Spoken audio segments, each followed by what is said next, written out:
जय राधा माधव कुंज बिहारी जय राधा माधव कुंज बिहारी जय राधा माधव कुंज बिहारी जय राधा माधव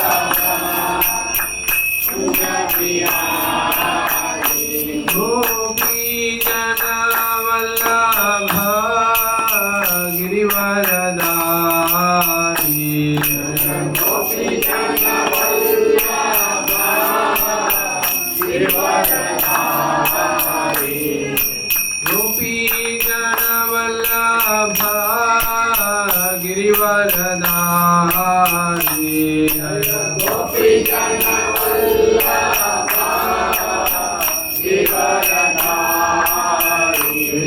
यशोदानंदन व्रज जनरंजन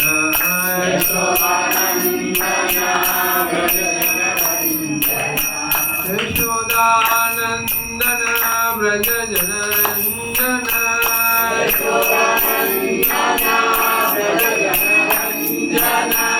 यमुना तीरा वनचारी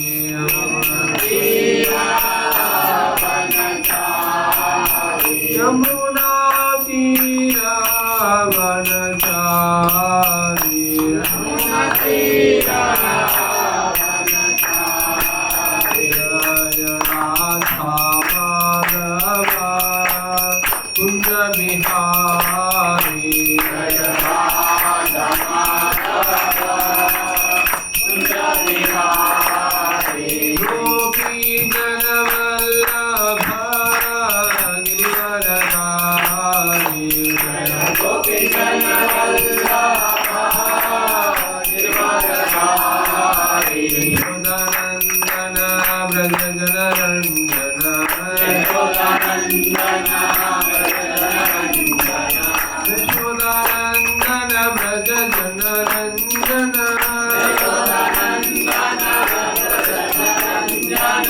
यमुना तीरा वनचारी यमुना तीरा वनचारी यमुना तीरा वनचारी यमुना तीरा वनचारी जय राधा माधव कुंज बिहारी जय राधा माधव कुंज बिहारी जय राधा माधव कुंज बिहारी जय राधा माधव कुंज बिहारी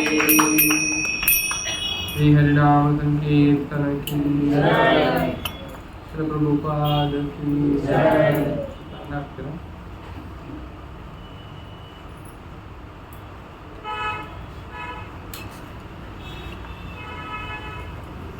ओम नमो भगवते वासुदेवाय ओम नमो भगवते वासुदेवाय ओम नमो भगवते वासुदेवाय ओम नमो भगवते वासुदेवाय ओम नमो भगवते वासुदेवाय ओम नमो भगवते वासुदेवाय नारायणं नमस्कृत्यं नरं चैव नरोत्तमं देवीं सरस्वतीं व्यासं ततो जयामुदीरये नष्टप्रायेष्वभद्रेषु नित्यं भागवत सेवया भगवत्युत्तमश्लोके भक्तिर्भवति नैष्ठिके कृष्णाय वासुदेवाय देवकीनन्दनाय च नन्दगोपः कुमाराय गोविन्दाय नमो नमः ಹರೇ ಕೃಷ್ಣ. ಒಂದು ಶ್ಲೋಕ ಕಳಿಸಿದ್ದೆ ಇಸ್ಕಾನ್ ದಾವಣಗೆರೆ ಗ್ರೂಪಲ್ಲಿ.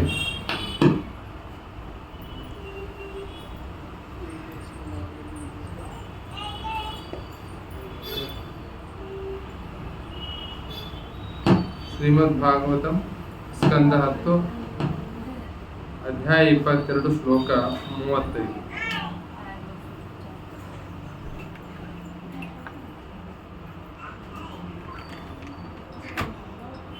ಏತಾವಜ್ಜನ್ಮ ಸಾಫಲ್ಯಂ ಬಂದಿಲ್ಲ. ಏತಾವಜ್ಜನ್ಮ ಸಾಫಲ್ಯಂ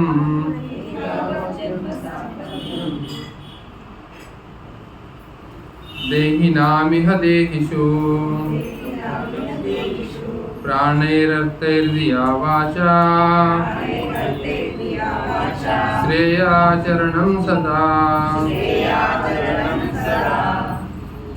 ಏತಾವಜ್ಜನ್ಮ ಸಾಫಲ್ಯಂ ದೇಹಿನಾಮಿಹ ದೇಹಿಷು ಪ್ರಾಣೈರರ್ಥೈರ್ಧಿಯಾ ವಾಚಾ ಶ್ರೇಯಾಚರಣಂ ಸದಾ. ಏತಾವಜ್ಜನ್ಮ ಸಾಫಲ್ಯಂ ದೇಹಿನಾಮಿಹ ದೇಹಿಷು ಪ್ರಾಣೈರರ್ಥೈರ್ಧಿಯಾ ವಾಚಾ ಶ್ರೇಯಾಚರಣಂ ಸದಾ. ಹೇಳಿ. ಏತಾವಜ್ಜನ್ಮ ಸಾಫಲ್ಯಂ ದೇಹಿನಾಮಿಹ ದೇಹಿಷು ಪ್ರಾಣೈರರ್ಥೈರ್ಧಿಯಾ ವಾಚಾ ಶ್ರೇಯಾಚರಣಂ ಸದಾ. ಏತಾವಜ್ಜನ್ಮ ಸಾಫಲ್ಯಂ ದೇಹಿನಾಮಿಹ ದೇಹಿಷು ಪ್ರಾಣೈರರ್ಥೈರ್ಧಿಯಾ ವಾಚಾ ಶ್ರೇಯಾಚರಣಂ ಸದಾ.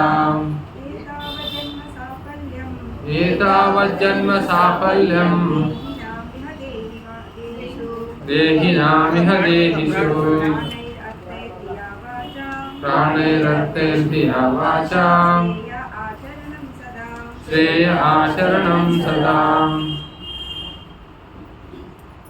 ಏತಾವಜ್ಜನ್ಮ ಸಾಫಲ್ಯಂ ಏತಾವಜ್ಜನ್ಮ ಸಾಫಲ್ಯಂ ದೇಹಿನಾಮಿಹ ದೇಹಿಷು ದೇಹಿನಾಮಿಹ ದೇಹಿಷು ಪ್ರಾಣೈರರ್ಥೈರ್ಧಿಯಾ ವಾಚಾ ಪ್ರಾಣೈರರ್ಥೈರ್ಧಿಯಾ ವಾಚಾ ಶ್ರೇಯಾಚರಣಂ ಸದಾ.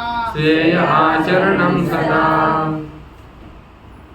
ಏತಾವಜ್ಞಾಂ ಸಾಫಲ್ಯಂ ಏತಾವಜ್ಜನ್ಮ ಸಾಫಲ್ಯಂ ದೇಹಿನಾಮಿಹ ದೇಹಿಷು ದೇಹಿನಾಮಿಹ ದೇಹಿಷು ಪ್ರಾಣೈರರ್ಥೈರ್ಧಿಯಾ ವಾಚಾ ಪ್ರಾಣೈರರ್ಥೈರ್ಧಿಯಾ ವಾಚಾ ಶ್ರೇಯಾಚರಣಂ ಸದಾ. ಶ್ರೇಯಾಚರಣಂ ಸದಾ. ಇದರರ್ಥ ಈ ಪ್ರಕಾರವಾಗಿದೆ. ಅವರು ಒಂದು ದೇಹವನ್ನ ಗ್ರಹಣ ಮಾಡಿರುವಂತ ಒಬ್ಬ ವ್ಯಕ್ತಿ ಜನ್ಮ ಯಾವ ರೀತಿ ಸಾಫಲ್ಯ ಆಗುತ್ತೆ ಅಂತ ಅಂದ್ರೆ, ಪ್ರಾಣೈ ನಮ್ಮ ಸಂಪೂರ್ಣ ಜೀವನದಿಂದ, ಪ್ರಾಣದಿಂದ, ಅರ್ಥೈರ್ ಅಂದ್ರೆ ನಮ್ಮ ಒಂದು ಧನದಿಂದ, ದಿಯ ಬುದ್ಧಿಯಿಂದ ಮತ್ತು ವಾಣಿಯಿಂದ, 4 ಪ್ರಕಾರದಿಂದ ಯಾವಾಗ ನಾವು ಶ್ರೇಯ ಇನ್ನೊಬ್ಬರಿಗೆ ಒಳ್ಳೆಯದನ್ನ ಮಾಡ್ತೀವಿ, ಯಾವಾಗ ನಾವು ಸೇವೆಯನ್ನು ಮಾಡ್ತೀವಿ, ಅವಾಗ ಸದೈವ ಯಾವಾಗ ನಾವು ಒಳ್ಳೆಯದನ್ನು ಮಾಡ್ತೀವಿ ಅವಾಗ ಈ ನಾವು ತೆಗೆದುಕೊಂಡಂಥ ಜೀವನ ಅದು ಸಫಲ ಆಗುತ್ತೆ ಅಂತ ಈ ಶ್ಲೋಕದಲ್ಲಿ ಹೇಳಲಾಗಿದೆ. ಓಂ ಜ್ಞಾನತಿಮಿರಂಧಸ್ಯ ಜ್ಞಾನಾಂಜನಶಲಾಕಯಾ ಚಕ್ಷುರುನ್ಮಿಲಿತಂ ಯೇನ ತಸ್ಮೈ ಶ್ರೀ ಗುರವೇ ನಮಃ. ಶ್ರೀ ಚೈತನ್ಯ ಮನೋಭೀಷ್ಟಂ ಸ್ಥಾಪಿತಂ ಯೇನ ಭೂತಲೆ ಸ್ವಯಂ ರೂಪಃ ಕದಾ ಮಹ್ಯಂ ದದಾತಿ ಸ್ವಪದಾಂತಿಕಂ.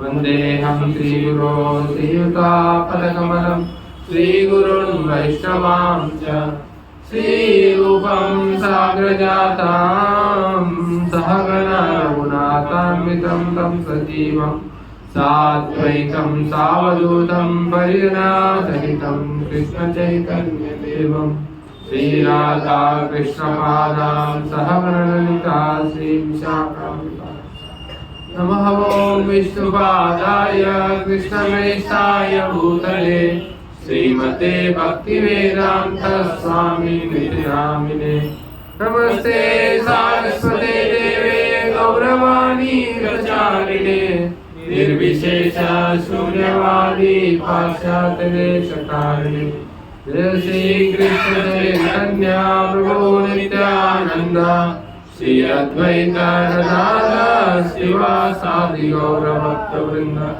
हरे कृष्णा कृष्णा कृष्णा हरे हरे हरे राम राम राम हरे हरे हरे कृष्ण कृष्ण ಒಂದ್ಸಾರಿ ವೃಂದಾವನದಲ್ಲಿ ಹೇಳ್ತಾನೆ अहो येषां वरं जन्म सर्वप्राणोपजीवनं सुजनसेव येषां वै विमुखा यान्ति नार्थिनः ಇದು ಮರಗಳ ಬಗ್ಗೆ ಕೃಷ್ಣ ಹೇಳಿರುವಂತ ಒಂದು ವಾಕ್ಯ ಆಯ್ತಾನೇನು ಅಹೋ ಯೇಷಾಂ ವರಂ ಜನ್ಮ, ಎಂತ ಒಂದು ಶ್ರೇಷ್ಠವಾದ ಜನ್ಮ ಸಿಕ್ಕಿದೆ ಈ ಮರಗಳಿಗೆ. ನಾವು ಯಾವಾಗಲೂ ನೋಡಿದೇಳಿ ಮರಗಳ ಕಡೆಗೆ ಕೃಷ್ಣ ಹೇಳ್ತಾ ಇದ್ದೀನಿ ಅಹೋ ಯೇಷಾಂ, ಎಂತ ಅದ್ಭುತವಾದ ಜನ್ಮ ಈ ಮರಗಳದ್ದು. ಸರ್ವ ಪ್ರಾಣ ಉಪಜೀವನ, ಎಲ್ಲ ಅವುಗಳ ಪ್ರಾಣ ಎಲ್ಲರಿಗೂ ಆಶ್ರಯ ನೀಡ್ತವೆ, ಎಲ್ಲರಿಗೂ ಒಂದು ಆಶ್ರಯ ಇರ್ತವೆ, ಎಲ್ಲರಿಗೂ ಏನು ಕೇಳಿದ್ದೆಲ್ಲವನ್ನು ಅವ್ರು ಕೊಡ್ತಾರೆ. ಸುಜನಶೇಷು ಯೇಷಾಂಬೈ ಅಂದ್ರೆ ಒಬ್ಬ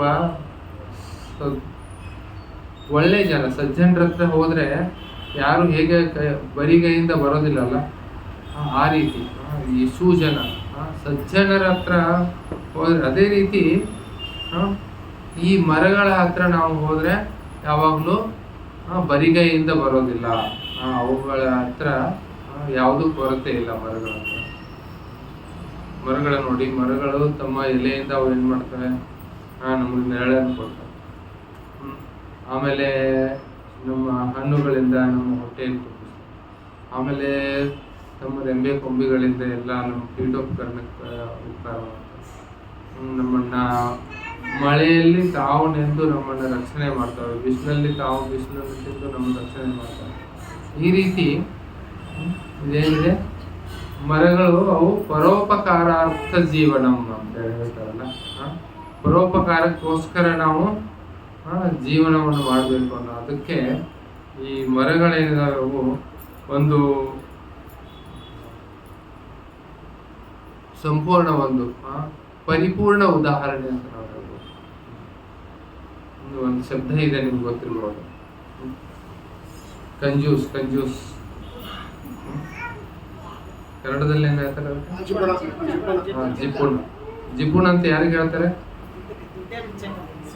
ದುಡ್ಡು ಅಷ್ಟೇ, ಏನಿದೆ ಅವ್ರ ಹತ್ರ, ಏನಿದ್ರು ಇಲ್ಲ ಅಂತ ಹೇಳ್ತಾರೆ. ಏನ್ ಇದ್ದದ್ದು ಕೊಡೋದಿಲ್ಲ, ಏನ್ ಇದ್ದದ್ದು ಇಲ್ಲ ಅಂತ ಹೇಳೋರ್ಗೆ ಏನ್ ಹೇಳ್ತಾರೆ? ಜಿಪುಣ, ಕಂಜೂಸ್. ಒಬ್ಬ ವ್ಯಾಪಾರಿ ಇದ್ದಂತೆ, ಅವನು ಏನು ಟೀ ಕುಡಿಯೋ ಸಮಯ ಆಗಿತ್ತು, ಅವನು ಆಳು ಟೀ ತಂದಿಟ್ಟ. ಆದ್ರೆ ಯಾರೋ ಒಬ್ಬ ಏನೋ ಗಿರಾಕಿ ಬಂದ್ಬಿಟ್ಟಿದ್ದ, ಕಸ್ಟಮರ್ ಜೊತೆ ಅವನು ಮಾತಾಡ್ಕೊಂಡು ಬಿಜಿ ಆಗಿಬಿಟ್ಟಿದ್ದ. ಅದು ಟೀ ಕಪ್ಪು ತಂದಿಟ್ಟ, ಅವನ ಕೆಲಸಗಾರ ಟೀ ಕಪ್ ತಂದಿಟ್ಟು ಒಂದು ಸ್ವಲ್ಪ ಮರ್ತ್ಬಿಟ್ಟ ಅಲ್ಲಿ. ಅದ್ರೊಳಗೆ ಏನಾಯ್ತು, ಒಂದು ನೊಣ ಬಂದ್ಬಿಟ್ಟು. ಇನ್ನೇನಿದು ತಣ್ಣಗಾಯ್ತು ಅಂತ ಹೇಳಿ ಅವನು ಅಂಗಡಿ ಕೆಲಸದವನಿದ್ದ, ಅವ್ನು ತೆಗಿಯೋನಿದೆ. ಇವನು ವ್ಯಾಪಾರಿ ಏನ್ ಮಾಡೋದು, ನಿಲ್ಸಿದವ, ನಿಲ್ ಹಾಗೆ ವೇಸ್ಟ್ ಮಾಡ್ತಿದ್ರು. ತಣ್ಣಗಾದ ಏನಾಯ್ತು ಅಂತೇಳಿ ಕುಡಿತೀನಿ ಅಂತೇಳಿ ಕುಡಿಯಕ್ಕೆ ಹೋದ ನೋಡಿದ್ರೆ ಅದ್ರೊಳಗೆ ಒಂದು ನೊಣ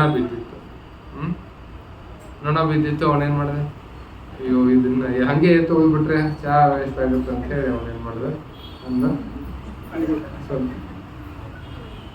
ಅದರಿಂದ ನೆಕ್ಕೊಂಡು ಆಮೇಲೆ ಅದು ಹೋಗೋದು ಚಹಾ ಕುಡ್ದು. ಅದಕ್ಕೆ ಏನ್ ಹೇಳ್ತಾರೆ, ಕಂಜೂಸ್ ಮಕ್ಕಿ ಜ್ಯೂಸ್ ಅಂತ. ಕಂಜೂಸ್ ಮಕ್ಕಿ ಜ್ಯೂಸ್ ಅಂತ.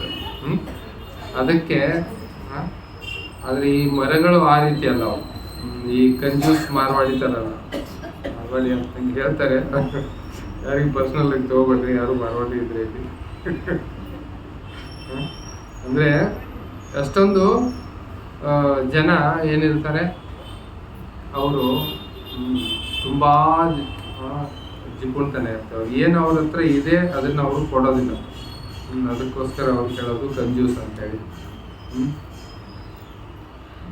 ಇಲ್ಲಿ ಈ ಶ್ಲೋಕದಲ್ಲಿ ಹೇಳಾಗಿದೆ, ಏತಾವತ್ ಜನ್ಮ ಸಾಫಲ್ಯಂ, ಯಾವ ರೀತಿ ಜನ್ಮ ನಾವು ತಗೊಂಡಿರೋದು ಸಫಲವಾಗ್ಬೋದು, ಯಾವ ರೀತಿ ಆಗ್ಬೋದು.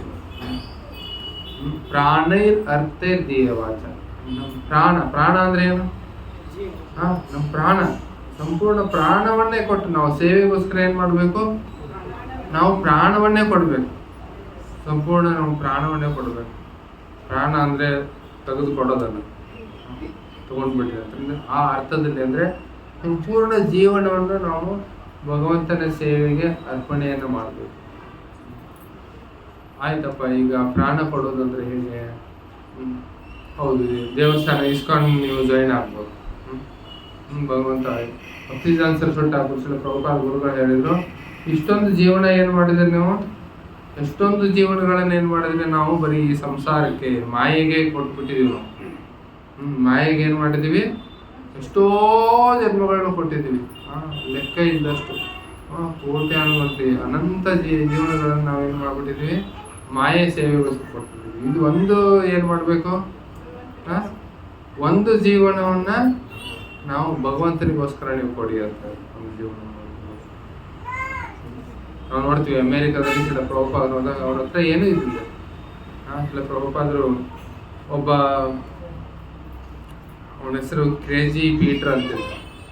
ಕ್ರೇಜಿ ಪೀಟರ್ ಅವನ ಜೊತೆಗೆ ಇರ್ತಿದ್ರು ಪ್ರಭುಪಾದರು. ಗೋರಿ, ಅವನು ಹಿಪ್ಪಿ, ಅವನು ಯಾವಾಗಲೂ ಡ್ರಗ್ಸ್ ಕುಡ್ದಿರ್ತಿದ್ದ. ಏನೂ ಇರಲೇ ಇಲ್ಲ ಪ್ರಭುಪಾದರಿಗೆ, ಬೇರೆ ಆಶ್ರಯ ಏನೂ ಇರಲಿಲ್ಲ. ಅಲ್ಲಿ ಅವನ ಜೊತೆಗೆ ಇರ್ತಿದ್ರು ಪ್ರಭುಪಾದರು. ಎಷ್ಟೋ ಸರಿ ಅವ್ನಿಗೆ ಹೇಳಿದ್ರು, ಬಾತ್ರೂಮ್ ಫ್ಲೋರ್ ಮೇಲೆ ನೀನು ಸೋಪ್ ಇಡಬೇಡ ಅಂತ. ಬಾತ್ರೂಮ್ ಫ್ಲೋರ್ ಮೇಲೆ ಸೋಪ್ ಇಟ್ಬಿಟ್ರೆ ಏನಾಗುತ್ತೆ? ಕಾಲು ಇಟ್ಬಿಟ್ರೆ ಜಾರಿ ಬಿದ್ದು ಏನೋ ಆಗ್ಬೋದು. ಪ್ರಭುಪಾದ ಮೊದಲೇ 70 ಖರ್ಚು ವಯಸ್ಸಾಗಿತ್ತು. ಆದ್ರೂ ಅವ್ನು ಅರ್ಥನೇ ಮಾಡ್ಕೊಳ್ತಾಯಿಲ್ಲ. ಆದ್ರೂ ಹಾಗೆ ಏನೋ ಅವನ ಜೊತೆಗೆ ಅಡ್ಜಸ್ಟ್ ಮಾಡ್ಕೊಂಡು ಪ್ರಭುಪಾದರಿದ್ದು. ಒಂದು ದಿವಸ ರಾತ್ರಿ ಇದ್ದಕ್ಕಿದ್ದ ಹಾಗೆ ಪ್ರಭುಪಾದರು ಅವ್ನು ಹೇಳಕ್ ಹೋದ್ರು, ಇನ್ನೊಂದ್ಸರಿ ಅದು ಸೋಪ್ ಇಡಬೇಡ ಅಂತೇಳ. ಅವನು ತುಂಬ ಡ್ರಗ್ಸ್ ತೊಗೊಂಡ್ಬಿಟ್ಟಿದ್ದ. ಆ ಅಮಲ್ನೊಳಗೇನೆ ಪ್ರಭುಪಾದರು ಹೊಡಿಲಿಕ್ಕೆ ಬಂದ್ಬಿಟ್ಟು ಅವನು ರಾತ್ರಿ. ಅದಕ್ಕೆ ಇಮಿಡಿಯೇಟ್ಲಿ ಪ್ರಭುಪಾದ ಏನು ಮಾಡಿದ್ರು, ಎರಡು ಕೈಯಲ್ಲಿ 2 ಟ್ರಂಕ್ ತೊಗೊಂಡ್ರು. ಒಂದು ಟ್ರಂಕಲ್ಲಿ ಅವ್ರದ್ದು ಟೈಪ್ ರೈಟರ್ ಇರ್ತಿತ್ತು, ಅದನ್ನೇ ಬೆಳಿಗ್ಗೆ ಬಿಚ್ಚೋರು, ಅಲ್ಲೇ ಟೈಪ್ ಮಾಡೋರು, ಮತ್ತು ಅದ್ರೊಳಗೆ ಇರ್ತಿತ್ತು. ಇನ್ನೊಂದು ಟ್ರಂಕ್ ಅವ್ರದ್ದು ಬುಕ್ಸು, ಸ್ವಲ್ಪ ಬಟ್ಟೆ. ಅದನ್ನು ತೆಗೆದುಕೊಂಡು ಏನು ಮಾಡಿದ್ರು, 2 ಟ್ರಂಕ್ ಕೈಯಲ್ಲಿ ಇಟ್ಕೊಂಡು ರಾತ್ರಿ ಹೊರಗಡೆ ಹೊರಟ್ಬಿಟ್ರು ಪ್ರಭುಪಾದ. ಎಲ್ಲಿ ಹೋಗ್ಬೇಕಂತ ಗೊತ್ತಿಲ್ಲ. ಆಮೇಲೆ ನೆನಪಾಯ್ತು ಅವ್ರಿಗೆ, ಇಬ್ಬರು ಅವ್ರ ಪ್ರವಚನದಲ್ಲಿ ಬರ್ತಿದ್ರು, ಹುಡುಗ ಹುಡುಗಿ. ಅವ್ರ ಹತ್ರ ಹೋಗೋಣ ಅಂತ ರಾತ್ರಿ 12 ಗಂಟೆಗೆ ಹೋದ್ರು. ಅವರು ಹೇಗೋ ಅವಸ್ಥೆಯಲ್ಲಿದ್ದರು. ಅವರು ಅದೇ ಥರನೇ ಒಂಥರ ಹಿಪ್ಪಿಗಳೇ. ಅದೇ ಈಗೀಗ ಪ್ರವಚನಕ್ಕೆಲ್ಲ ಬರ್ತಾ ಇದ್ರು. ಒಂದೇ ರೂಮಲ್ಲೇ ಅವರಿಬ್ಬರು ಇರ್ತಿದ್ರು. ಅದರೊಳಗೆ ಪ್ರಭುಪಾದರು ಹೋಗಿದ್ದು. ಅವ್ರ ರೂಮಲ್ಲೇ ಹೋಗಿ ಪ್ರಭುಪಾದರಿಗೆ ಎಷ್ಟು ಮತ್ತೆ ಮಾರನೇ ದಿವಸದಿಂದ ಪ್ರಭುಪಾದರಿಗೋಸ್ಕರ ಒಂದು ಉಳ್ಕೊಳ್ಳಿಕ್ಕೆ ಒಂದು ರೂಮ್ ಹುಡುಕಾಡೋಣ ಅಂತೇಳಿ ಅವರು ಹುಡುಕಾಡಲಿಕ್ಕೆ ಪ್ರಾರಂಭ ಮಾಡಿದ್ರು. ಆ ರೀತಿ ಪ್ರಭುಪಾದರ ಶಿಷ್ಯರೇನಿದಾರಲ್ಲ, ಅವರು ಪ್ರಭುಪಾದರಿಗೋಸ್ಕರ ಜೀವನವನ್ನು ಕೊಟ್ಟರು. ಅದಕ್ಕೋಸ್ಕರ ನಮಗೆಲ್ಲ ಇವತ್ತೇನಾಗಿದೆ, ಏನು ಈ ಕೃಷ್ಣ ಭಾವನ ನಮ್ಗೆ ಸಿಕ್ಕಿದೆ. ಬ್ರಹ್ಮಾನಂದ ಪ್ರಭು ಮತ್ತು ಗರ್ಗಮುನಿ ಅಂತೇಳಿ ಇಬ್ರು ಶಿಲ ಪ್ರಭುಪಾದರ ಶಿಷ್ಯರಿದ್ರು. ಒಬ್ಬರು ಮಕ್ಕಳು ಯಾರಾದರೂ, ಅವರು ಇಬ್ಬರೇ ಮಕ್ಕಳು ತಂದೆ ತಾಯಿಗೆ, ಇಬ್ಬರು ಏನಾದರೂ ಅವರು ಹರಿಕೃಷ್ಣ ಆಶ್ರಮ ಅವರು ಸೇರಿಬಿಟ್ರು. ಈಗ ಒಬ್ಬ ಮಗ ಏನಾದರೂ ಹರಿಕೃಷ್ಣ ಆಗಿಬಿಟ್ರೆ ತಂದೆ ತಾಯಿಗೆ ಎಷ್ಟೋ ಕಷ್ಟ ಆಗುತ್ತೆ. ಇದೇನಾಯ್ತಪ್ಪ, ಇಷ್ಟು ವರ್ಷ ಎಲ್ಲ ನಾವು ಹಾಕಿದ್ದು ಇವನ್ನ ವಿದ್ಯಾಭ್ಯಾಸಕ್ಕೆ, ಇವನ್ನೆಲ್ಲ ಕಷ್ಟಪಟ್ಟು ದೊಡ್ಡವ್ನು ಮಾಡಿದ್ವಿ, ಇವರು ಹರಿಕೃಷ್ಣದವ್ರು ಕತ್ಕೊಂಡು ಹೋಗ್ಬಿಟ್ರಲ್ಲ, ಬ್ರೈನ್ ವಾಶ್ ಮಾಡಿದ್ರು ಅಂತೆಲ್ಲ ಆಗ್ತಾರೆ. ಈಗ 2 ಮಕ್ಕಳು ಹೋಗ್ಬಿಟ್ರೆ ಇದ್ದವ್ರು 2 ಮಕ್ಕಳು.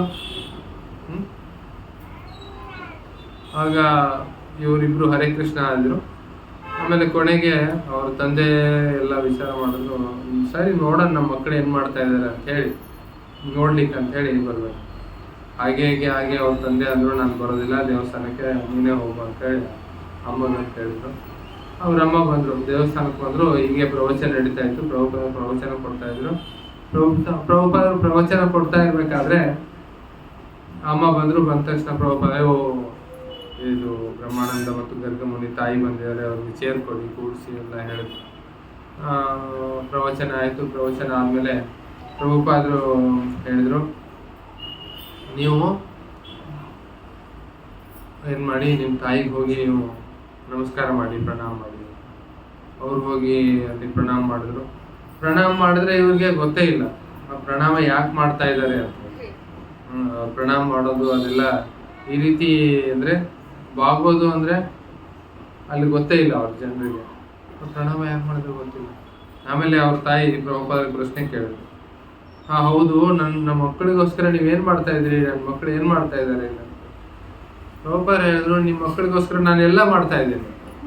ನಿಮ್ಮ ಮಕ್ಕಳಿಗೆ ನಾನು ಅಡುಗೆ ಮಾಡಿ ಹಾಕ್ತೀನಿ, ಅವ್ರು ಊಟ ಮಾಡ್ತಾರೆ, ಅವ್ರಿಗೆಲ್ಲ ನಾನು ಚೆನ್ನಾಗಿ ನೋಡ್ಕೊಳ್ತಾ ಇದ್ದೀನಿ, ಅವ್ರಿಗೆ ಎಲ್ಲ ಏನು ಬೇಕೆಲ್ಲ ನಾನು ಕೊಡ್ತಾ ಇದ್ದೀನಿ, ಈ ರೀತಿ ಎಲ್ಲ ಪ್ರಭುಪಾದ ಹೇಳಿದ್ರು. ಆಗ ಪ್ರಭುಪಾದರು ಆ ರೀತಿ ಹೇಳಿದ ತಕ್ಷಣ ಹೌದಾ ಒಳ್ಳೇದಾಯ್ತು ಹೋಗಿಲ್ಲ. ಆಗ ಪ್ರಭುಪಾದರು ಹೇಳ್ತಾರೆ ಆ ತಾಯಿಗೆ, ನೀವೇನು ಮಾಡ್ಬೇಕೀಗಂದ್ರೆ, ನೀವು ನಿಮ್ಮಿಬ್ಬರು ಮಕ್ಕಳನ್ನ ನಾನು ಇಷ್ಟು ಚೆನ್ನಾಗಿ ನೋಡ್ಕೊಳ್ತಾ ಇದ್ದೀನಿ, ಅದಕ್ಕೆ ನೀವು ಡೊನೇಷನ್ ಕೊಡಬೇಕು ಅಂತಂದ್ರು ಪ್ರಭುಪಾದ. ಅದಕ್ಕೆ ಅವಳು ಇಲ್ಲ ನಾನು ನಮ್ಮ ಇಬ್ರು ಮಕ್ಕಳನ್ನೇ ಡೊನೇಷನ್ ಕೊಟ್ಬಿಟ್ಟಿದ್ದೀನಿ ಅಲ್ಲಿ ನಿಮ್ಗೆ ಅಂತಂದ್ರು. ಅಂದ್ರೆ ಪ್ರಭುಪಾದರು ಏನ್ ಮಾಡಿದ್ರು, ಅವಳು ಟ್ರಿಕ್ ಮಾಡ್ಬಿಟ್ರು. ಅವಳ ಬಗ್ಗೆ ಹೇಳ್ಬಿಟ್ಲಿ, ಏನು ನನ್ನ ಮಕ್ಕಳನ್ನೇ ಏನು ದೇಣಿಗೆ ಕೊಟ್ಬಿಟ್ಟಿನಿ ನಿಮ್ಗೆ ಅಂತ. ಓಕೆ ಆಯ್ತು, ಆಗಿದ್ರೆ ಆಯ್ತು ಅಂತ ಹೇಳಿ ಪ್ರಭುಪಾದ ಹೇಳಿದ್ರು. ಆ ರೀತಿ ಅಂದ್ರೆ ಸಂಪೂರ್ಣವಾಗಿ ಅವರು ತಮ್ಮ ಜೀವನವನ್ನ ಸಮರ್ಪಣೆಯನ್ನು ಮಾಡಿದ್ರು. ಒಂದ್ಸಾರಿ ನಮ್ಮ ಇಸ್ಕಾನ್ ಟೆಂಪಲ್ ಅಲ್ಲಿ ಏನಾಯ್ತು, ದೇವಸ್ಥಾನದಲ್ಲಿ ಒಬ್ಬ 25-26 ವರ್ಷದ ಯುವಕ, ಅವನಿಗೆ ತುಂಬ ಪ್ರೇರಣೆ ಆಯಿತು, ನಾವು ಭಗವದ್ಗೀತೆಯನ್ನು ಓದಿ ನಾನು ಸಂಪೂರ್ಣ ಭಗವಂತನಿಗೆ ಕೃಷ್ಣನಿಗೆ ಜೀವನವನ್ನು ಅರ್ಪಣೆ ಮಾಡಬೇಕು ಅಂತ.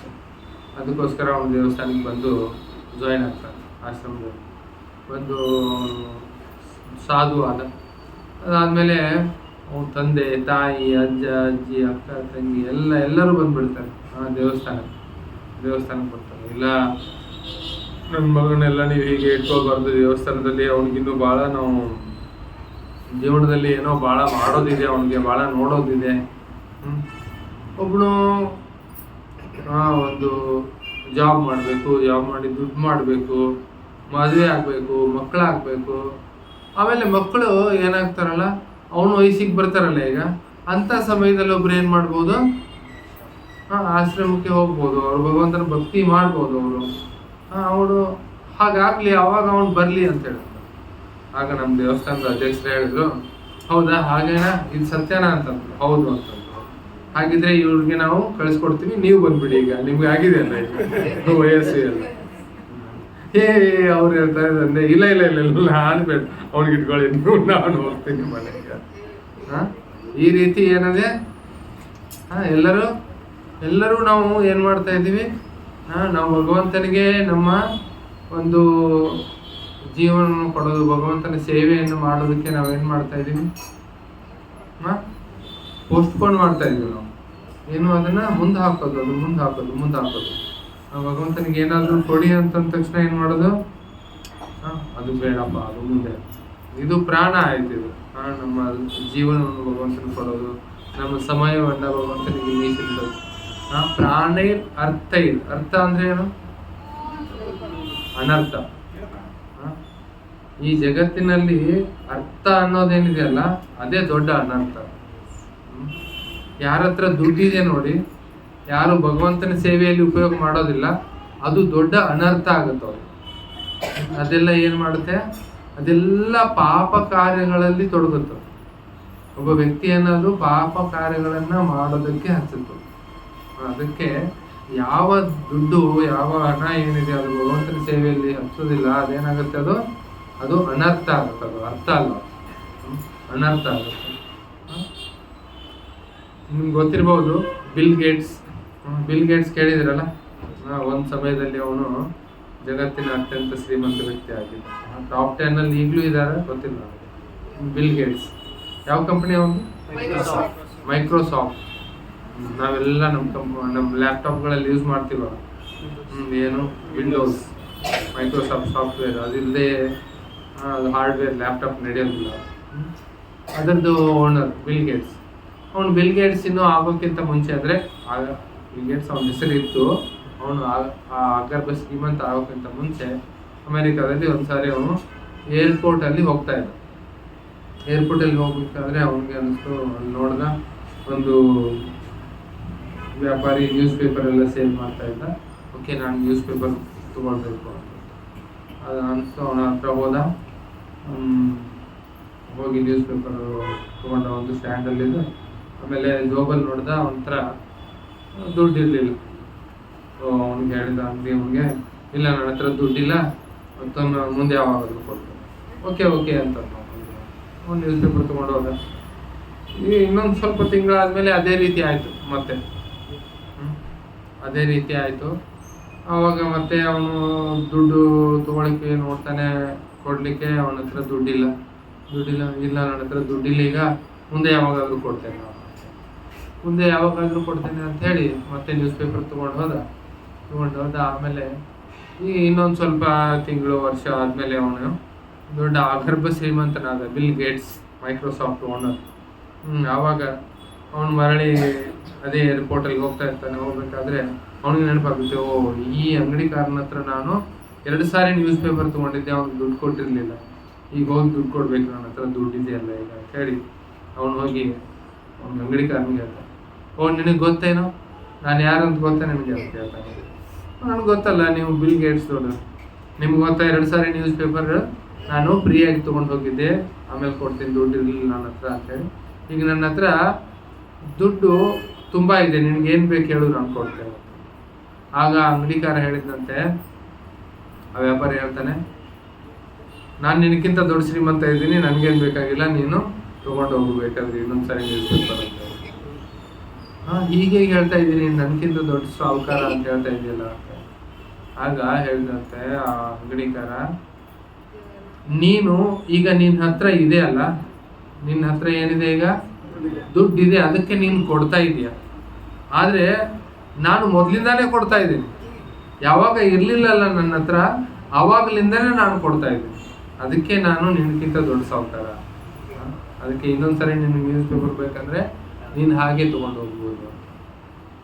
ನಾವೇನು ತಿಳ್ಕೊಳ್ತೀವಿ ನಾವೆಲ್ಲ ಅಂದರೆ, ಬಂದ ಮೇಲೆ ಕೊಡಬೇಕು, ನನಗಿಷ್ಟು ಅಂದರೆ ಏನಂದರೆ, ಈಗ ನಮ್ಮ ಭಾರತದಲ್ಲಿ ಒಂದು ಪ್ರತೀತಿ ಇದೆ. ಜನ ಏನು ಮಾಡ್ತಾರೆ, ಅವರು ತಿರುಪತಿಗೆ ಹೋಗ್ತಾರೆ, ಅಲ್ಲಿ ಹೋಗಿ ಡೀಲ್ ಮಾಡ್ಕೊಳ್ತಾರೆ. ನನಗೆ ಗೊತ್ತಿಲ್ಲ, ಹೇಳೋದು ಕೇಳಿದ್ದೀನಿ ಅಷ್ಟೇ.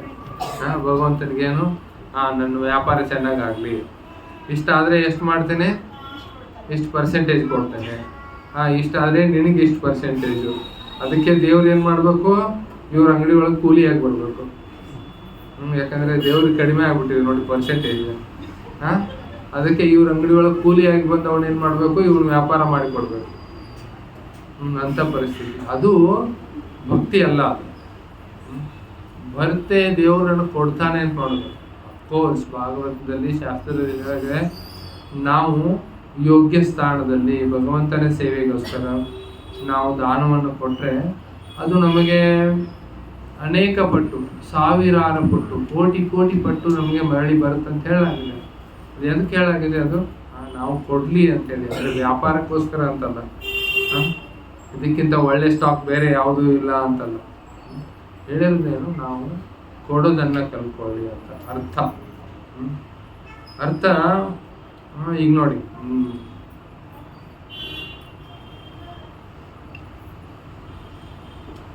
ಕನ್ನಡದಲ್ಲಿ ಒಂದು ಗಾದೆ ಮಾತಿದೆಯಲ್ಲ, ಏನದು, ಕೊಟ್ಟಿದ್ದು ತನಗೆ ಬಟ್ಟಿಟ್ಟದ್ದು ಪದರಿಗೆ, ಕೊಟ್ಟಿದ್ದು ಕೆಟ್ಟಿತನ ಬೇಡ, ಮುಂದೆ ಕಟ್ಟಿಟ್ಟಿರೋದು ಬುತ್ತಿ ಸರ್ವಜ್ಞ ಅಂತ ಗಾದೆ ಮಾತು. ಸರ್ವಜ್ಞ ವಚನ. ಕೊಟ್ಟಿದ್ದು ತನಗೆ ಬಚ್ಚಿಟ್ಟದ್ದು ಪರರಿಗೆ, ಕೊಟ್ಟಿದ್ದು ಕೆಟ್ಟಿತನೇ ಬೇಡ, ಮುಂದೆ ಕಟ್ಟಿಟ್ಟು ಬಿಟ್ಟು ಸಾಗಬೇಕು. ಇದ್ರ ಅರ್ಥ ಏನು? ಕೊಟ್ಟಿದ್ದು ತನಗೆ ಬಚ್ಚಿಟ್ಟದ್ದು ಪರರಿಗೆ. ಇದನ್ನ ಹೆಂಗೆ ಅರ್ಥ ಮಾಡ್ಕೊಳ್ಬೇಕು ನೋಡ್ರಿ. ನಾವು ಬಚ್ಚಿಟ್ಕೊಂಡ್ರೆ ಅದು ನಮ್ಮ ಹತ್ರ ಇರುತ್ತೆ. ಕೊಟ್ಟಿದ್ದು ಏನಾಗುತ್ತೆ ನಮ್ಮಿಂದ ದೂರ ಹೋಗ್ಬಿಡುತ್ತಲ್ಲ, ಅದು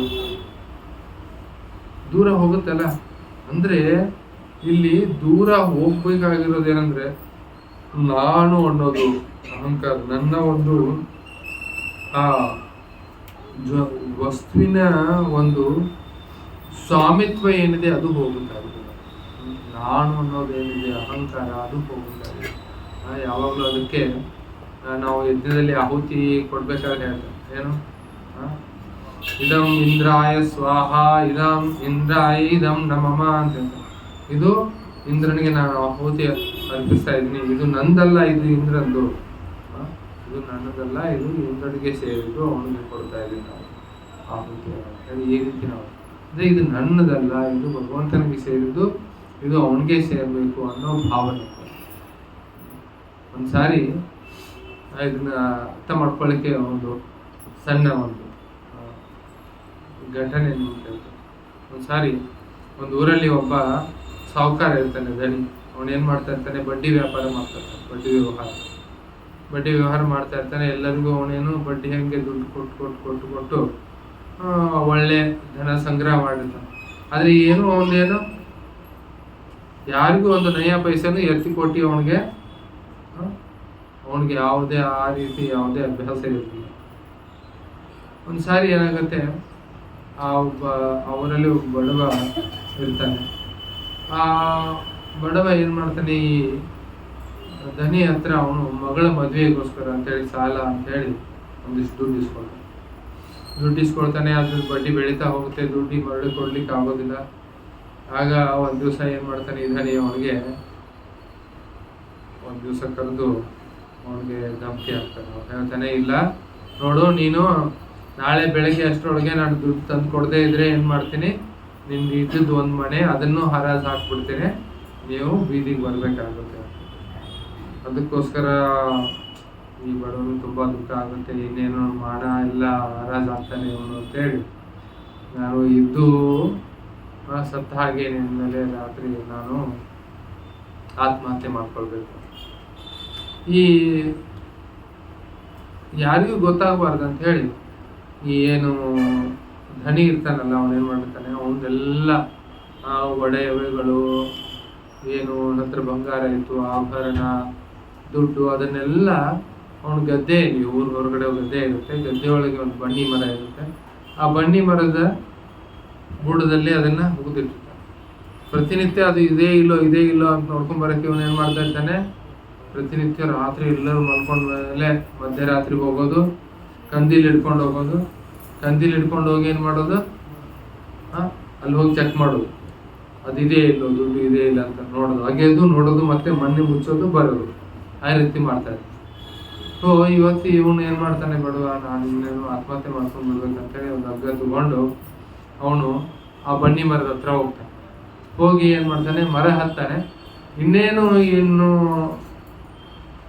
ನೇಣು ಹಾಕೊಂಡ್ಬಿಟ್ಟು ಕೆಳಗಡೆ ಜಿಗಿದು ಆತ್ಮಹತ್ಯೆ ಮಾಡ್ಕೊಳ್ಬೇಕು ಅಂತಿರ್ತಾನೆ. ಅಷ್ಟರಲ್ಲೇ ಏನಾಗುತ್ತೆ, ನೋಡ್ತಾನೆ ಏನೋ ಒಬ್ರು ದೀಪ ತಗೊಂಡು ಬರ್ತಾ ಇದ್ದಾರೆ, ಯಾರು ದೀಪ ತಗೊಂಡು ನೋಡಿ ಅವನು ಹೆದರ್ಕೊಂಡ್ಬಿಟ್ಟು ಏನು ಮಾಡ್ತಾನೆ, ಆ ಮರದ ಮೇಲೆ ಕುತ್ಕೊಂಡ್ಬಂದ್ರೆ ನೋಡ್ತಾನೆ, ಈ ಸಾಹುಕಾರ ಬರ್ತಾನಲ್ಲಿ. ಸಾಹುಕಾರ ಬಂದು ಅಗ್ದು ನೋಡ್ತಾನೆ, ಎಲ್ಲ ಆ ದುಡ್ಡು ಒಡವೆ ಎಲ್ಲ ತಗೊಂಡು ಏನು ಮಾಡ್ತಾನೆ, ಕಣ್ಣಿಗೆ ಎಲ್ಲ ಹಚ್ಕೊಂಡು ಮತ್ತಲ್ಲೇ ಇಡ್ತಾನೆ. ಇಟ್ಟೇನು ಮಾಡ್ತಾನೆ, ಅದು ಮುಚ್ಚಿ ಇದೆಯಪ್ಪ ಅಂತ ಹೇಳಿ ಮತ್ತೆ ಕಂದಿಲ್ ತಗೊಂಡು ಹೋಗ್ತಾನೆ, ಮನೆ ಕಡೆ ಹೋಗ್ತಾನೆ. ಇದನ್ನ ನೋಡ್ಬಿಡ್ತಾನೆ, ಅವನ ಮೇಲೆ ಕುಳಿತಿರೋಂಥ ಬಡವ. ಆಹಾ ಅಂತ ಹೇಳಿ ಕೆಳಗಡೆ ಇಳಿದು ಬರ್ತಾನೆ. ಎಲ್ಲ ದುಡ್ಡು ಒಡವೆ ಎಲ್ಲ ಇರುತ್ತಲ್ಲ ಎಲ್ಲ ತಗೊಳ್ತಾನೆ. ತಗೊಂಡು ಮನೆಗೆ ಹೋಗ್ತಾನೆ. ಬೆಳಗ್ಗೆ ಬಂದು ಈ ಸಾಹುಕಾರನ ಹತ್ರ ಬಂದು, ದನಿ ನಿಮ್ದು ಎಷ್ಟಾಗಿದ್ದು ಲೆಕ್ಕ ಹೇಳ್ರಿ, ಕೊಡ್ತೀನಿ ಅಂತೇಳಿ ಅವನಿಗೆ ಎಷ್ಟು ಕೊಡ್ಬೇಕು ಕೊಡ್ತಾನೆ. ಮಿಕ್ಕಿದ್ದೆಲ್ಲ ತನ್ನ ಹಾಗೆ ಕಷ್ಟದಲ್ಲಿ ಇರ್ತಾರಲ್ಲ ಎಲ್ಲ ಬಡವರಿಗೆ ಅವನು ಹಂಚಿಬಿಡ್ತಾನೆ. ಆಮೇಲೆ ಅವತ್ತು ರಾತ್ರಿಗೆ ಹೋಗ್ತಾನೆ ಇವನು, ದನಿ ಹೋಗ್ತಾನೆ. ಹೋಗಿ ಮರದ ಕೆಳಗಡೆ ಎಲ್ಲರೂ ಮಲ್ಕೊಂಡ್ಮೇಲೆ ಹೋಗಿ ನೋಡಿ ಅದು ನೋಡ್ತಾನೆ, ನೋಡಿದ್ರೆ ಏನೂ ಇಲ್ಲ. ಇದ್ಯಾವುದಕ್ಕೆ ಉದಾಹರಣೆ ಇದು? ಕೊಟ್ಟಿದ್ದು ತನಗೆ, ಬಚ್ಚಿಟ್ಟದ್ದು ಪರರಿಗೆ. ಆ ರೀತಿ ನಾವು ಯಾವಾಗ ಭಗವಂತನಿಗೆ ನಾವು ಶರಣಾಗತರಾಗಿ ನಾವು ಸಂಪೂರ್ಣ ನಮ್ಮ ಒಂದು ಪ್ರಾಣ ಅಂತಂದ್ರೆ ನಮ್ಮ ಜೀವನವನ್ನ ಅಂದ್ರೆ ನಮ್ಮ ಒಂದು ಹೃದಯವನ್ನ ಭಗವಂತನಿಗೆ ಯಾವಾಗ ನಾವು ಸಮರ್ಪಣೆಯನ್ನು ಮಾಡ್ತೀವಿ, ಹೃದಯಪೂರ್ವಕವಾಗಿ ಯಾವಾಗ ನಾವು ಭಗವಂತನ ಸೇವೆಯನ್ನು ಮಾಡ್ತೀವಿ, ಹೃದಯಪೂರ್ವಕವಾಗಿ ಸೇವೆ ಮಾಡೋದಂತಂದ್ರೆ ಏನು? ಹೌದು, ಏನು ನಮ್ಮ ಒಬ್ರು ಪ್ರಭುಜಿ ಹೇಳ್ತಿದ್ರು, ಸುಧಾಮ್ ಪ್ರಭು ಅಂತಿದ್ದಾರೆ, ಅಂದ್ರೆ ಸಬ್ ಕುಚ್ ತೇರ ಚೆಕ್ ಬುಕ್ ಮೇರ ಜೈ ಜಗದೀಶ ಹರಿವೆ. ಏನ್ ಪ್ರಭು ನಾನೆಲ್ಲ ಇದ್ದೀನಿ ನೋಡಿ, ಇಲ್ಲೇ ಬಂದಿನಿ, ನಾನು ಕೈ ಮೇಲೆ ಎತ್ತೀನಿ, ಇನ್ನು ಮುಂದೆನೇ ಇದ್ದೀನಿ. ಆದ್ರೆ ನನ್ ಬ್ಯಾಂಕಿನ ಕಡೆ ಮಾತ್ರ ಕಣ್ಣು ಹಾಕ್ಬೇಡ. ಅದಕ್ಕೆ ಜೀವ ಗೋಸ್ವಾಮಿಗಳು ಹೇಳ್ತಾರೆ, 3 ಪ್ರಕಾರದ ಕಪಟ ನಮ್ಮಲ್ಲಿ ಇರುತ್ತೆ, ಅದಕ್ಕೆ ನಮ್ಮ ಅನರ್ಥ ನಿವೃತ್ತಿ ಆಗೋದಿಲ್ಲ. 3 ಪ್ರಕಾರದ ಕಪಟ. ನಾವೆಲ್ಲ ಭಕ್ತಿ ಮಾಡ್ತೀವಿ, ಸೇವೆ ಮಾಡ್ತೀವಿ, ನಾವು ಏನೋ ಜಪ ಮಾಡ್ತೀವಿ, ಏನೇನೋ ಮಾಡ್ತೀವಿ, ಆದ್ರೆ ಯಾವಾಗ ಸಾಧಕನಲ್ಲಿ 3 ಪ್ರಕಾರದ ಕಪಟಗಳಿರ್ತವೆ ಅಲ್ಲಿವರೆಗೆ ಸಾಧಕನ ಉದ್ಧಾರ ಆಗೋದಿಲ್ಲ.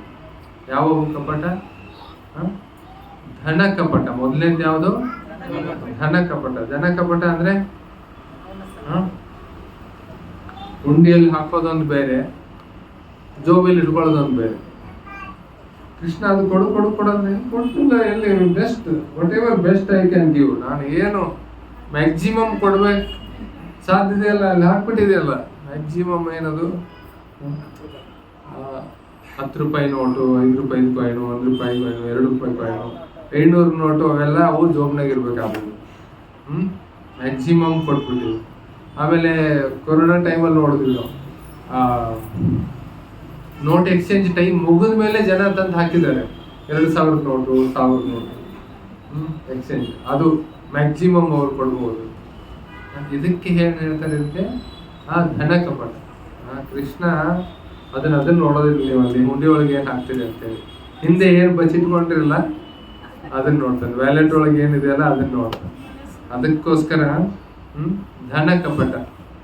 ಆಮೇಲೆ ಇನ್ನೊಂದು ಬಲ ಕಪಟ ಅಂತ. ಬಲ ಕಪಟ ಅಂದ್ರೆ ನಮ್ಮ ಹತ್ರ ಶಕ್ತಿ ಇದೆ, ನಾವು ಸೇವೆಯನ್ನು ಮಾಡಬಹುದು, ಆದ್ರೆ ನಾವು ಅದನ್ನ ಪೂರ್ಣವಾಗಿ ಮಾಡೋದು, ಛಲ ಮಾಡೋದು. ನಮ್ಗೆ ಏನು ನಮ್ಮ ಹತ್ರ ಇದೆ ಅದೇ ಅದನ್ನ ಕೊಡೋದಿಲ್ಲ ಭಗವಂತನಿಗೆ. ನಮ್ಮ ಅದು ಪ್ರಯತ್ನ ಇರ್ಬೋದು, ನಮ್ಮ ಒಂದು ಏನ್ ಹೇಳ್ತಾರೆ ನಾವು ಪ್ರಯಾಸ ಇರ್ಬೋದು, ಏನೇ ಇರಲಿ ಅದು ಕೃಷ್ಣನಿಗೆ ನಾವು ಸಮರ್ಪಣೆಯನ್ನ ಮಾಡಬೇಕಾಗಿರೋದನ್ನ ಮಾಡದೇ ಇರೋದು, ಅದು ಬಲ ಕಪಟ ಆಗ್ತದೆ. ಆಮೇಲೆ 3ನೇದೇನು? ಪ್ರೇಮ ಕಪಟ. ಪ್ರೇಮ ಕಪಟ.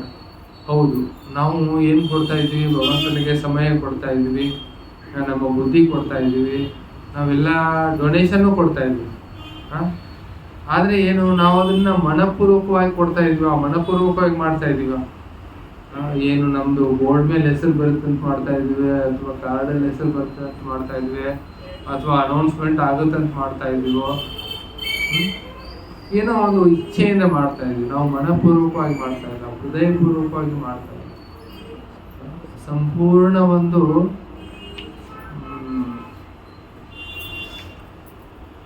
ಏನ್ ಹೇಳ್ತೀವಿ ಅದೇ ಪ್ರಾಣೈರ್ ಅರ್ಥೈರ್ ಧಿಯಾ ವಾಚ. ಪ್ರಾಣೈರ್ ಅಂದ್ರೆ ಸಂಪೂರ್ಣ ಒಂದು ಹೃದಯದಿಂದ ನಾವು ಮಾಡ್ತಾ ಇಲ್ಲ. ಅದಕ್ಕೆ ಈ 3 ಪ್ರಕಾರದ ಕಪಟಗಳಿಂದನೂ ಕೂಡ ನಾವು ದೂರ ಆಗ್ಬೇಕಾಗುತ್ತೆ. ಈ ಕಪಟಗಳು ನಮ್ಮ ಹೃದಯದಲ್ಲಿ ಇರಬಾರ್ದು. ಛಲ, ಕಪಟ ಅದು ಭಗವಂತನಿಗೆ ಗೊತ್ತಾಗುತ್ತೆ, ಯಾಕಂದ್ರೆ ನಮ್ಮ ಹೃದಯದಲ್ಲಿ ಅವನು ಭಗವಂತ ಇದ್ದಾನೆ. ಈಗ ಶ್ರೀಕೃಷ್ಣ ಜನ್ಮಾಷ್ಟಮಿ ಬರ್ತಾ ಇದ್ವಿ, ಯಾವ ರೀತಿ ನಾವು 2 ವಾರದಿಂದ ಚರ್ಚೆ ಮಾಡ್ತಾ ಇದ್ವಿ. ಆ ಒಂದು ಆದಿವಾಸಿ ಹೆಣ್ಮಗಳು ಕೃಷ್ಣನ ಒಂದು ಆ ರೂಪಕ್ಕೆ ಆಕರ್ಷಣೆ ಆಗಿ ಅವಳು ತನ್ನಲ್ಲಿರೋದೆಲ್ಲ ಹಣ್ಣುಗಳನ್ನು ಕೊಟ್ಬಿಟ್ಲು. ಏನು ಹಿಡಿದಿಟ್ಕೊಳ್ಳಿ, ನನಗೇನು ಒಂದು 4 4 ಕಾಳು ಬಂದಿದ್ದಾವೆ ಅದಕ್ಕೆ ಇಷ್ಟೇ ಕೊಡಬೇಕು, ಹಾಗೆ ಎಲ್ಲ ವಿಚಾರ ಮಾಡಿ ಆ ರೀತಿ ನಾವು ಯಾವುದನ್ನು ಹಿಂದೆ ಹಿಡಿದು ಇಟ್ಕೊಳ್ಳದೆ ಯಾವಾಗ ನಾವು ಭಗವಂತನಿಗೆ ಕೊಡ್ತೀವಿ ಅವಾಗ ಭಗವಂತನು ನಮಗೆ ಸಂಪೂರ್ಣವಾಗಿ ಕೊಡ್ತಾನೆ ನಮ್ಗೆ ಏನು ಬೇಕು ಅಂತ. ಭಗವಂತ ಆವಾಗ ನಮ್ಮ ಜೊತೆಗೆ ಆ ನಮ್ಮ ಸೇವೆಯ ಜೊತೆಗೆ ಪ್ರೇಮದ ಒಂದು ವಿನಿಮಯವನ್ನ ಅವನು ಮಾಡ್ಕೊಳ್ತಾನೆ. ಪ್ರಾಣ ಇರ್ತಾರೆ. ಆಮೇಲೆ ಧಿಯ ಅಂದ್ರೆ ಬುದ್ಧಿ ಅಂದ್ರೆ ನಾವು ನಮ್ಮ ಬುದ್ಧಿಯನ್ನ ಭಗವಂತನ ಒಂದು ಸೇವೆಯಲ್ಲಿ ಉಪಯೋಗ ಮಾಡ್ತೀವಿ. ನಾವೆಷ್ಟೋ ನಾವು ಇಂಟೆಲೆಕ್ಚುಯಲ್ ಸ್ಲೇವ್ಸ್ ಆಗ್ಬಿಡ್ತೀವಿ. ನಾವು ತುಂಬಾ ಓದಿದ್ದೀವಿ, ಪದವೀಧರರಾಗಿದ್ದೀವಿ, ನಾವು ಇಂಜಿನಿಯರ್ ಇದ್ದೀವಿ, ನಮ್ಮೆಲ್ಲ ಬುದ್ಧಿಯನ್ನ ನಮ್ಮ ಒಂದು ಯಾರಿದ್ದಾರೆ, ನಮ್ಮ ಎಂಪ್ಲಾಯರ್ ಇದ್ದಾರೆ ಅಥವಾ ನಮ್ಮ ಕಂಪನಿ ಇದೆ, ಅವ್ರಿಗೆಲ್ಲ ನಾವು ಬುದ್ಧಿ ಸಮರ್ಪಣೆ ಮಾಡ್ತೀವಿ. ಆದರೆ ಭಗವಂತನಿಗೋಸ್ಕರ ನಾವು ಯಾವ ರೀತಿ ಸೇವೆಯನ್ನು ಮಾಡ್ಬೇಕು ಅನ್ನೋದಕ್ಕೆ ನಾವು ಬುದ್ಧಿಯನ್ನು ಉಪಯೋಗ ಮಾಡೋದು, ಯಾವ ರೀತಿ ನಾವು ಭಕ್ತಿಯಲ್ಲಿ ಪ್ರಗತಿಯನ್ನು ಮಾಡ್ಬೋದು, ಯಾವ ರೀತಿ ನಾವು ಸಂಪೂರ್ಣವಾಗಿ ಇದನ್ನ ಭಗವಂತನ ಸೇವೆಯಲ್ಲಿ ಉಪಯೋಗ ಮಾಡ್ಬೋದು ಅನ್ನೋದ್ರ ಬಗ್ಗೆ ನಾವು ಬುದ್ಧಿಯನ್ನು ಉಪಯೋಗ ಮಾಡೋದು. ಬೇರೆ ವಿಷಯಗಳಲ್ಲೆಲ್ಲ ತುಂಬಾ ಬುದ್ಧಿಯನ್ನು ನಾವು ಬಳಸ್ತೀವಿ. ಇದನ್ನ ನಾವು ನೋಡ್ಕೊಳ್ತೀವಿ. ಆಮೇಲೆ ವಾಚ, ನಾವು ನಮ್ಮ ವಾಣಿಯನ್ನು ಭಗವಂತನ ಸೇವೆ ಮಾಡ್ತೀವಿ. ಈಗ ಚೈತನ್ಯ ಮಹಾಪ್ರಭುಗಳು ಅವರು ಕೂರ್ಮ ಬ್ರಾಹ್ಮಣನ ಕಥೆಯನ್ನು ಹೇಳಿದ್ರು. ಕೂರ್ಮ ಬ್ರಾಹ್ಮಣನ ಹತ್ರ ಬಂದಿದಾಗ ಅಲ್ಲಿ ಅವನು ಹೇಳ್ತಾನೆ, ಕೂರ್ಮ ಬ್ರಾಹ್ಮಣ, ಇಲ್ಲ ಈ ಸಂಸಾರ ತಾಪತ್ರಗಳನ್ನು ಸಾಕ ಹೋಗಿದ್ದಾವೆ, ನಾನ್ ನಿಮ್ ಜೊತೆಗೆ ಬಂದ್ಬಿಡ್ತೀನಿ ಅಂತ. ಚೈತನ್ಯ ಮಹಾಪ್ರಭು ಹೇಳಿದ್ರು, ಈ ರೀತಿ ಇನ್ನೊಂದ್ಸಾರಿ ನೀನು ಹೇಳಲಿಕ್ಕೆ ಹೋಗ್ಬೇಡ. ಚೈತನ್ಯ ಮಹಾಪ್ರಭು ಹೇಳಿಲ್ಲ, ಆಯ್ತಾಯ್ತು, ಪ್ರಾಣ ನಿನ್ನ ಜೀವನ ಸಮರ್ಪಣೆ ಆಗುವುದು. ಇಲ್ಲ, ಅವನು ಗೃಹಸ್ಥನಾಗಿದ್ದ, ಅದಕ್ಕೋಸ್ಕರ ಚೈತನ್ಯ ಮಹಾಪ್ರಭು ಹೇಳಿದ್ರು, ಇಲ್ಲ, ನೀನು ಇಲ್ಲೇ ಇರು, ಆದ್ರೆ ಏನ್ ಮಾಡು, ಜಾರದೇಕ ತಾರಕಃ ಕೃಷ್ಣ ಉಪದೇಶ್ ಅಮರಾಜ್ಞಾಯ ಗುರು ಹೊಯ ತಾರಯೈ ದೇಶ್. ನೀನು ಇಲ್ಲೇ ಇದ್ಬಿಟ್ಟು ಯಾರು ಇಲ್ಲಿ ಬರ್ತಾರೆ, ಯಾರು ನಿನಗೆ ಭೇಟಿ ಆಗ್ತಾರೆ, ಯಾರು ನೀನು ಸಿಗ್ತೀಯ, ಎಲ್ಲರಿಗೂ ಏನ್ ಮಾಡು, ಜಾರದೇಕ ತಾರಕಃ ಕೃಷ್ಣ ಉಪದೇಶ, ಕೃಷ್ಣನ ಸಂದೇಶವನ್ನ, ಭಗವದ್ಗೀತೆಯನ್ನು ಎಲ್ಲರಿಗೂ ಹೇಳಿದೆ. ಅಂದ್ರೆ ಇದು ವಾಚ, ನಮ್ಮ ವಾಣಿಯಿಂದ ಸೇವೆಯನ್ನು ಮಾಡೋದು. ಭಗವಂತನ ಸೇವೆ ಮಾಡೋದು. ಈ ರೀತಿ ನಿನಗೇನಾಗುತ್ತೆ, ಕಬುಣ ಬಾದಿವೆ ವಿಷಯ ತರ. ಈ ರೀತಿ ನೀನು ಇರೋದ್ರಿಂದ ಈ ಸಂಸಾರದ ಒಂದು ಸಂಕಷ್ಟಗಳು, ಕಷ್ಟಕೋಟೆಗಳಿಗೂ ಮತ್ತೆ ನಿನಗೆ ಬಾಧಿಸುವುದಿಲ್ಲ. ನೀನೇನ್ ಮಾಡು, ವಾಚ, ನಿನ್ನ ವಾಣಿಯಿಂದ ಎಲ್ಲರಿಗೂ ಈ ಕೃಷ್ಣನ ಸಂದೇಶವನ್ನು ನೀನು ಹೇಳಿ ಚೈತನ್ಯ ಮಹಾಪ್ರಭು. ಅದಕ್ಕೆ ನಾವು ಯಾವಾಗಲೂ ದಾನದ ಬಗ್ಗೆ ಹೇಳಾಗಿದೆ. ದಾನದ ಬಗ್ಗೆ ಅಂದ್ರೆ ನಾವು ಯಾವಾಗ ಭಗವಂತನಿಗೆ ನಾವು ಕೊಡ್ತೀವಿ, ಆಗ ಒಂದು ಅದು ಬೇರೆಯವ್ರಿಗೆ ಗೊತ್ತಾಗಿರ್ಬಾರ್ದು, ಇನ್ನೊಂದು ಅದು ನಮ್ಮ ಆಕ್ಚುಲಿ ಒಬ್ಬ ವ್ಯಕ್ತಿಗೆ ಅದು ತಾಗಿರ್ಬೇಕಂತಂದ್ರೆ ಕುಟುಕಿರ್ಬೇಕು, ಆ ರೀತಿ ಕೊಡ್ಬೇಕು. ಅಫ್ಕೋರ್ಸ್ ಅದು ನಾವು ಎಷ್ಟು ನಾವು ಉದಾರ ಹೃದಯಗಳಿದ್ದೀವಿ ಅದ್ರ ಮೇಲೆ ಅದು ನಿರ್ಭರ ಆಗುತ್ತೆ, ನಾವು ಎಷ್ಟು ನಮ್ಮ ಹೃದಯಕ್ಕೆ ಕುಟ್ಕುತ್ತಂತೇಳಿ. ಆದ್ರೆ ಇದರ ಅರ್ಥ ಅಂದ್ರೆ ನಾವು ಧಾರಾಳವಾಗಿ ನಾವು ಭಗವಂತನ ಸೇವೆ ಕೊಡ್ಬೇಕು. ನೋಡಿ, ಒಬ್ರು ನಮ್ಮ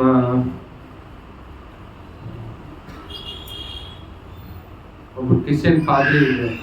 ಅವ್ರು ಹೇಳಿ, ನಮ್ಗೇನ್ ಮಾಡ್ಬೇಕೀಗ, ನಮ್ಗೊಂದು ಸ್ವಲ್ಪ ಕಾರ್ಯಕ್ರಮಕ್ಕೆ ದುಡ್ಡು ಬೇಕಾಗಿದೆ, ಈಗೇನಾಗಿದೆ, ಈಗ ನಮ್ಗೆ ಸ್ವಲ್ಪ ಚರ್ಚಿಗೆ ದುಡ್ಡು ಬೇಕಾಗಿದೆ.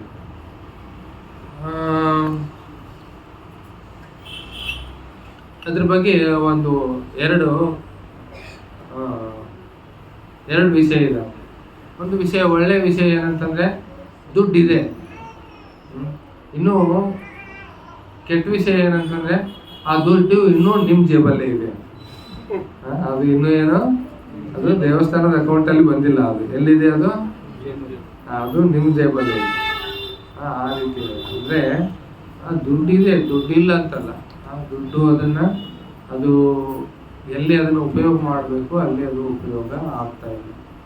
ಆ ರೀತಿ ನಾವು ಇದನ್ನ ಅರ್ಥ ಮಾಡ್ಕೊಳ್ಬೇಕು. ಅಂದ್ರೆ ಕೊಟ್ಟದ್ದು ತನಗೆ ಬಚ್ಚಿಟ್ಟದ್ದು ಬರಲಿಗೆ. ಕೊಟ್ಟದ್ದು ಕೆಟ್ಟಿದ್ದನ ಬೇಡ, ಮುಂದೆ ಕಟ್ಟಿಟ್ಟದ್ದು ಬುದ್ಧಿ ಸರ್ವಜ್ಞ.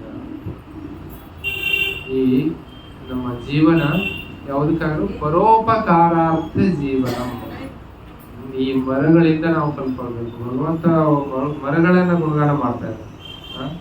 ಅಹೋ ಯೇಷಾಂ ವರಂ ಜನ್ಮ ಸರ್ವ ಪ್ರಾಣಿ ಉಪಜೀವನಂ. ಸರ್ವ ಪ್ರಾಣಿ ಉಪಜೀವನ, ಎಲ್ಲ ಪ್ರಾಣಿಗಳಿಗೆ ಅವು ಏನ್ ಮಾಡ್ತವೆ, ಆಶ್ರಯವಾಗಿದ್ದಾವೆ. ಯಾವ ರೀತಿ ಸಜ್ಜನರ ಹತ್ರ ಹೋದ್ರೆ ಯಾಚನೆ ಮಾಡ್ತಾ, ಯಾವ ರೀತಿ ಸಜ್ಜನರ ಹತ್ರ ಹೋದ್ರೆ ಕಾಲಿ ಕೈಯಲ್ಲಿ ಮರಳಿ ಬರೋದಿಲ್ಲ, ಆ ರೀತಿ ಈ ಮರಗಳು ತಮ್ಮ ಜೀವನವನ್ನು ಸಾಫಲ್ಯ ಮಾಡ್ಕೊಂಡ್ರೆ ಏತಾವತ್ ಜನ್ಮ ಸಾಫಲ್ಯಂ ದೇಹಿನಾಮಿಹ ದೇಹಿಸು ಪ್ರಾಣೈರರ್ಥೇ ಧಿಯಾ ವಾಚ ಶ್ರೇಯ ಆಚರಣಂ ಸದಾ. ನಾವು ನಮ್ಮ ಎಲ್ಲ ಜೀವನ ಸಫಲ ಆಗಬೇಕು. ನಾವು ಈ ಜೀವನ ತಗೊಂಡಿದ್ದು ಅದು ಸಫಲ ಆಗ್ಬೇಕಾದ್ರೆ ನಾವು ಏನ್ ಮಾಡಬೇಕು, ಪ್ರಾಣೈರರ್ಥೇ ಧಿಯಾ ವಾಚ. ನಮ್ಮ ಜೀವನದಿಂದ ಸಂಪೂರ್ಣ ನಮ್ಮ ಪ್ರಾಣ ಕೊಟ್ಟಾದ್ರೂ, ಪ್ರಾಣ, ಅರ್ಥ, ದುಡ್ಡು, ಧಿಯ, ಬುದ್ಧಿ ಮತ್ತು ವಾಚ, ವಾಣಿಯಿಂದ, 4 ಪ್ರಕಾರಗಳಿಂದ ನಾವು ಯಾವಾಗ ಶ್ರೇಯ ಆಚರಣ, ಒಳ್ಳೆಯದನ್ನು ಮಾಡ್ತೀವಿ, ಅವಾಗ ನಾವು ಭಗವಂತ ಸೇವೆಯನ್ನು ಮಾಡ್ತೀವಿ, ಅವಾಗ ಜೀವನ ಸಫಲ. ಹರೇ ಕೃಷ್ಣ ಹರೇ ಕೃಷ್ಣ ಕೃಷ್ಣ ಕೃಷ್ಣ ಹರೇ ಹರೇ, ಹರೇ ರಾಮ ರಾಮ ರಾಮ ಹರೇ ಹರೇ. ಮತ್ತೆ ಈಗ ಜನ್ಮಾಷ್ಟಮಿ ಬರ್ತಾ ಇದೆ. ಈ ವರ್ಷ ಜನ್ಮಾಷ್ಟಮಿದು ಏನು ತಯಾರಿಗಳಾಗಿದೆ.